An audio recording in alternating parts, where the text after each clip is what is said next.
નમસ્કાર, આપ જોઈ રહ્યા છો નેશન પ્લસ ન્યૂઝ. હું છું આપની સાથે હેતલ ભગત. વડોદરા શહેરના વોર્ડ નંબર 16માં Gajrawadi sewage pumping station road Ganeshnagar પાસે આવેલી ઋષિ માર્કેટ સોસાયટીના 4 રસ્તા નજીક છેલ્લા ઘણા સમયથી ગેરકાયદેસર રીતે માર્કેટ ભરાતી હોવાના સ્થાનિકો દ્વારા આક્ષેપો કરવામાં આવી રહ્યા છે.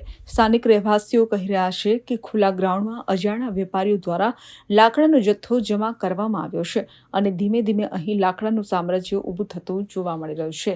પ્રશ્ન એ છે કે આ પ્રવૃત્તિ કોના આશીર્વાદથી ચાલે છે? શું તંત્ર આ મામલે અજાણ છે કે પછી ક્યાંક કોઈની મૌન સંપત્તિ કાર્યરત છે?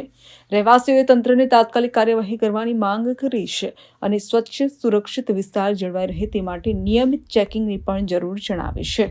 આગળની કામગીરી માટે તંત્રની શું ભૂમિકા રહેશે તે હવે જોવાનું રહેશે. Bureau report, nation plus news, Vadodara. સમાચારોના સતત અપડેટ મેળવવા માટે અમારી નેશન પ્લસ ન્યૂઝની યુટ્યુબ ચેનલને સબસ્ક્રાઇબ કરો, બેલ આઇકન દબાવો અને જોડાયેલા રહો ફેસબુક, ઇન્સ્ટાગ્રામ અને ટ્વિટર પર.